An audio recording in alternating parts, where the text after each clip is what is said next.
रहीम। हमारे जो आज का टॉपिक है वही कंटिन्यूटी है किसकी, रिएक्शन ऑफ अल्कीन्स की। ठीक है, तो उसमें हम जो फोर्थ रिएक्शन पढ़ेंगे अल्कीन का वो है हाइड्रेशन या एडिशन ऑफ वाटर। ठीक है, एडिशन ऑफ वाटर जो है हम इन the presence of sulphuric acid को हम एज ए कैटलिस्ट यूज़ करते हैं। ठीक है, उसकी प्रेजेंस में एडिशन ऑफ वाटर मॉलिक्यूल होती है तो हमारे पास अल्कोहल बनते हैं। तो आइए हम इसकी मैकेनिज़्म की तरफ पहले आते हैं कि मैकेनिज़्म इसका किस तरह होता है। आपने लिया इथीन और उसके साथ आपने सल्फ्यूरिक एसिड फर्स्ट स्टेप में ऐड होगा तो वो आपके पास ये हाइड्रोजन जो है H पार्शल पॉजिटिव होगा और एक जो है ऑक्सीजन सल्फ्यूरिक एसिड का पार्शल नेगेटिव बन जाएगा। तो एक हाइड्रोजन क्या होगा, प्रोमोट हो जाएगा यहाँ से इस कार्बन पे और इस कार्बन की क्या हो जाएगी, वैलेंसी फुली सेटिस्फाइड हो जाएगी, 4 बॉन्ड्स इसके बन जाएंगे, अनसैचुरेशन ख़त्म हो गई। अब इस पे जो पॉजिटिव चार्ज आ जाएगी क्योंकि ये वाले इलेक्ट्रॉन यहाँ पर प्रोमोट हो जाएंगे तो पॉजिटिव चार्ज को क्या स्टेबलाइज करने के लिए जो हमारे पास सल्फाइड ग्रुप है वो अटैच हो जाएगा इस कार्बन के साथ। ठीक है, अब आते हैं नेक्स्ट स्टेप की तरफ। नेक्स्ट स्टेप में क्या होगा, एडिशन ऑफ वाटर मॉलिक्यूल होगा इनटू इथाइल हाइड्रोजन सल्फाइड, यानी इस पूरे हमारा जो इंटरमीडिएट बना है इसका क्या नाम है, इथाइल हाइड्रोजन सल्फाइड। तो स्टूडेंट्स फिर हम क्या करेंगे, 100 सेंटीग्रेड तक इसको हीट करेंगे after the addition of water. ठीक है, फिर आपके पास क्या हो जाएगा, जो वाटर का OH है ये इस पर पार्शल नेगेटिव होगा और इस पर पार्शल पॉजिटिव होगा हाइड्रोजन पर, तो OH यहाँ पर आ जाएगा और जो आपका सल्फाइड ग्रुप है ये क्या हो जाएगा, रिमूव हो जाएगा। इसके साथ जो वाटर का हाइड्रोजन है, प्रोटॉन है, ये अटैच हो जाएगा, आपको दोबारा रिकवर हो जाएगा आपका कैटलिस्ट सल्फ्यूरिक एसिड H2SO4 और आपके पास जो OH ग्रुप यहाँ पर ऐड होगा जिसकी वजह से आपका क्या बन जाएगा, इथानॉल बन जाएगा या इथाइल अल्कोहल बन जाएगा।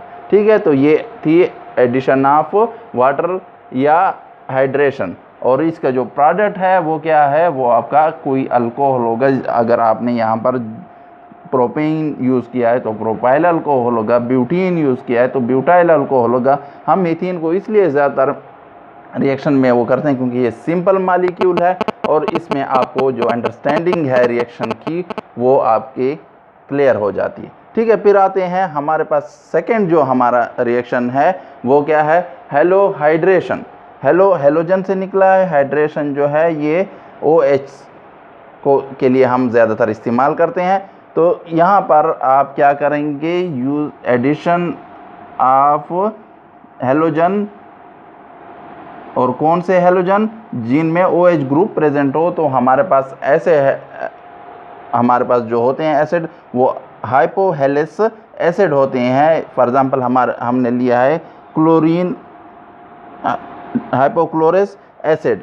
सही है, तो इसमें क्या होता है, इसमें जो पार्शल हमने चार्जेस दिखाए हैं वो जो है उसकी इलेक्ट्रोनेगेटिविटी क्लोरीन से ज़्यादा है तो इसलिए इस पर पार्शल नेगेटिव चार्ज आ जाएगा और क्लोरीन पे पार्शल पॉजिटिव चार्ज आ जाएगा। तो आते हैं रिएक्शन की तरफ। रिएक्शन में क्या होता है, एक कार्बन पे क्या हो जाता है, क्लोरीन अटैच हो जाता है, दूसरे पे OH या हाइड्रोक्सिल ग्रुप आपका अटैच हो जाता है और आपको हेलो हाइड्रीन्स या अगर इसमें स्पेसिफिक इसको लें तो ये आपके पास इथिलीन क्लोरोहाइड्रीन आ जाएंगे। यानी इसमें किसकी फॉर्मेशन होती है, हेलो हाइड्रीन्स की फॉर्मेशन जनरली हम क्या कहते हैं। और अगर हम किसी स्पेसिफिक यूज़ करें, अगर यहाँ पर आपने प्रोपीन यूज़ किया तो प्रोपाइलिन क्लोरोहाइड्रीन हो जाएगा। अगर ब्रोमीन हाइपोब्रोमस एसिड यूज़ किया है तो फिर आपका ब्रोमोहाइड्रीन बन जाएगा। ठीक है, ये तो है सिमेट्रिकल। अब अगर हमारे पास अनसिमेट्रिकल हो तो फिर क्या सिर रिएक्शन होगा, मैकेनिज़्म कौन सा होगा, एडिशन जो है क्लोरीन की किस कार्बन पर होगी डबल बॉन्ड के और OH की किस पर होगी। तो इसके लिए मार्कोनी-कोफ रूल को हम लेते हैं। मार्कोनी-कोफ रूल में हमने पिछले जो हमारे पास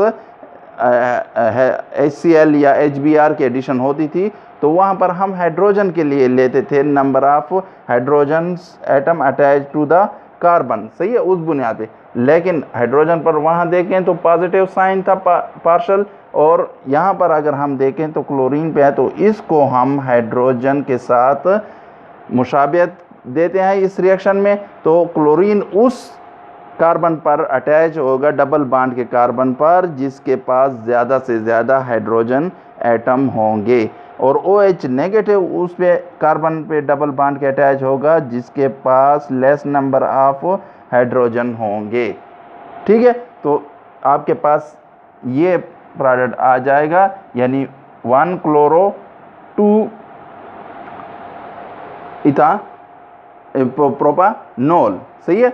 तो यहाँ पर 2 पर अटैच होगा, 1 पर अटैच नहीं होगा। 1 पर अटैच होगा लेकिन वो बहुत ही माइनर आपका प्रोडक्ट आएगा अगर जहाँ पर 1 पर अटैच होगा, जिस तरह हमने HBr के एग्जांपल में पढ़े थे पिछली दफ़ा, HBr की उसमें। ठीक है, तो ये आपका हो गया हेलो हाइड्रेशन। अब आते हैं आपके सेकंड 6th रिएक्शन की तरफ, जो वो क्या है, epoxidation. Epoxidation basically addition of oxygen है, और वो क्या बना रहे होते हैं, एप ऑक्साइड बना रहे होते हैं, इसलिए इस रिएक्शन को हम एप ऑक्सीडेशन कहते हैं। ठीक है, तो आते हैं एग्जांपल की तरफ। आपके पास क्या है, इथीन है, तो इथीन को आपने किसके साथ रिएक्ट किया, ऑक्सीजन, लेकिन यहाँ पर जो कैटलिस्ट हम यूज़ करेंगे वो सिल्वर ऑक्साइड होगा, और टेम्परेचर आपने हाई टेम्परेचर देना है, यानी 300 सेंटीग्रेड आपने देना है। तो फिर आपके पास क्या बन जाएगा, इथाइलिन एप ऑक्साइड बन जाएगा। ये एप ऑक्साइड जो है बहुत इंपॉर्टेंट है केमिकली, और इनसे हम ग्लाइकोल जो है वो बना सकते हैं। इनको ट्रीट करने किससे, वाटर के साथ ट्रीट करेंगे in the presence of acid as a catalyst. ठीक है, तो इसका मैकेनिज्म हम करते हैं कि एप ऑक्साइड से हम ग्लाइकोल किस तरह बना सकते हैं। तो ये आपने लिया इथाइलिन एप ऑक्साइड, और उसके में क्या आपने डाल दिया, 1-2 ड्रॉप्स आपने एसिड के डाल दिए। तो आपके पास जो एसिड होगा उसका प्रोटॉन यहाँ पर अटैच हो जाएगा इस ऑक्सीजन के साथ, एप ऑक्साइड के ऑक्सीजन के साथ, और ऑक्सीजन पे पार्शल पॉजिटिव चार्ज आ जाएगा। तो पॉजिटिव चार्ज ऑक्सीजन पर है वो अनस्टेबल होगा, तो इसलिए जब हम वाटर उसमें डालेंगे तो वाटर का क्या होगा, ये बॉन्ड टूट जाएगा, और इसकी जगह आपका जो ऑक्सीजन, वाटर वाला ऑक्सीजन होगा, वो लोन पेयर ऑफ इलेक्ट्रॉन इसको कार्बन को डोनेट करेगा, और क्या बना लेगा, कोवेलेंट बॉन्ड बना लेगा। फिर वो क्या ऑक्सीजन पे पॉजिटिव चार्ज आया, तो ये ऑक्सीजन क्या करेगा, एक हाइड्रोजन को in the form of H positive या प्रोटॉन की फॉर्म में लूज़ कर लेगा, और फिर वो वापस अपने ये प्रोटॉन एसिड के साथ मिल लेगा, और आपको दोबारा एसिड रिकवर हो जाएगा जो कैटलिस्ट आपने इस्तेमाल किया था, और आपके पास क्या बन गया, ग्लाइकोल बन गया। ग्लाइकोल हम किन कंपाउंड्स को कहते हैं, यानी उन कंपाउंड में जिसमें 2 क्या हो, हाइड्रॉक्सिल ग्रुप प्रेजेंट हो, और अक्सर ये हाइड्रॉक्सिल ग्रुप जो होते हैं ये एडजेसेंट कार्बन पर प्रेजेंट होते हैं, यानी पड़ोसी कार्बन के जो एक दूसरे के करीब कार्बन हैं, एक दूसरे के एडजेसेंट हैं, तो उन पर ये प्रेजेंट होते हैं। तो इन कंपाउंड्स को जहाँ पर 2 हाइड्रॉक्सिल ग्रुप प्रेजेंट हो, उन हम हाइड्रोकार्बन को क्या कहते हैं, ग्लाइकोल कहते हैं। Thank you for watching the video देखने के बाद सबसे पहले लाइक करें, शेयर करें, और जिन स्टूडेंट सब्सक्राइब नहीं किया हो चैनल को वो सब्सक्राइब कर लें, और ताकि जो भी नया लेक्चर अपलोड हो तो उसकी नोटिफिकेशन आपको मिल सके। इंशाल्लाह अगले लेक्चर में हम इसके बाकी 1 या 2 रिएक्शन रहते हैं तो उनको भी डिस्कस करेंगे डिटेल में। Thank you.